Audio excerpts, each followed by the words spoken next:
Hey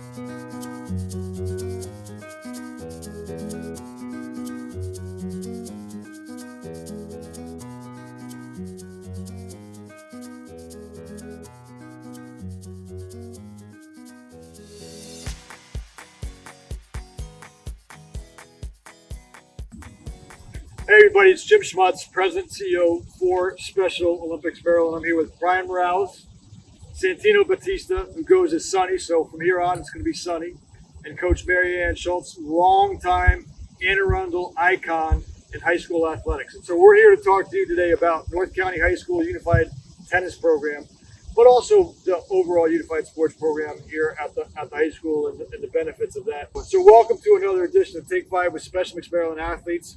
These guys are a unified team. We're offering this inclusion experience as another dimension to help you as supporters of Special Olympics Maryland understand the impact that you're having on our athletes. So let's just get to it. And Marianne, let's get some insight from you. In 1993, you took over the softball program at Northeast, replacing Anne Arundel County Sports Hall of Famer Lynn Patanzo. During your time after replacing her, you compiled a 228-79 record over 14 seasons, including a Class 3A state championship in 1999. You stepped down as softball coach at the end of 2007 season and focused your attention on being athletic director.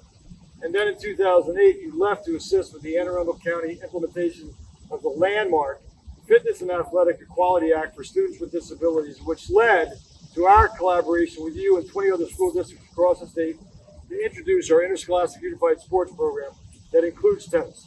So you've been involved in this program from the beginning. Right, from the inception. Can you just share a little bit about that history?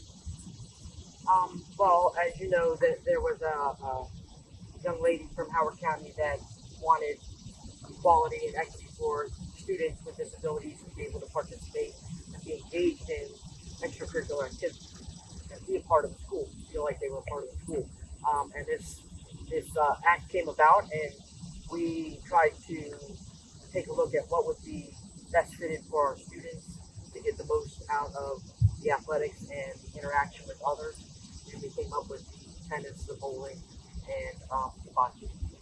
So, Sonny and Brian, let's go to you guys.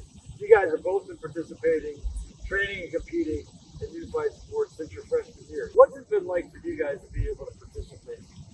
Well, I would say, I wanted it to try it out because it just seemed really interesting, and I kind of had nothing else to do. And ever since I just got my hands on a racket and started knowing how to serve or hit the ball or kind of go up and helping out my teammates, I've been a pretty good team player, not just for myself, but for whoever was my partner and for the whole team, basically. You know, we've been talking about the impact of tennis.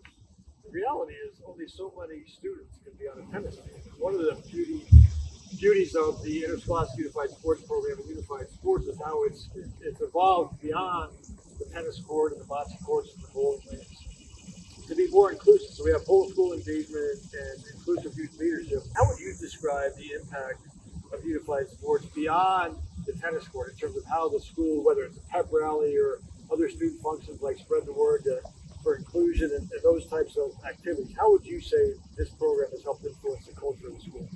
I will say that when we first took over, people didn't know we had a unified tennis team. They didn't know we had a unified bowling team or a unified bocce team. And the idea of getting that word out, all of a sudden people were like, hey, how are you doing? And we do a fundraiser called Adopt Night. Okay. And so people will buy sweatshirts, and those proceeds will come to the team. But it's getting our teammates out there, and now people recognize there's a unified tennis team. Oh, that person plays. I want to, come see them. Right. And so it now gets them involved. And now when the school comes out to support that, they're now getting educated. Because that's important. You need to educate people. There's a lot of things we don't know. And if you're willing to learn something new every day, right, you're going to learn more about what all these causes are and that we're all unique, but we all have something to offer. And so how would you say this experience has changed your life? I think everyone, needs a little bit of this in their life because it really, it connects you with other people. And, I feel like this is my family. Like, it's not just tennis. It's, when I see those kids in school, anybody that's on the tennis team, I look at them as that, that's another tennis player. That's my friend. That's my family. And you get the last word.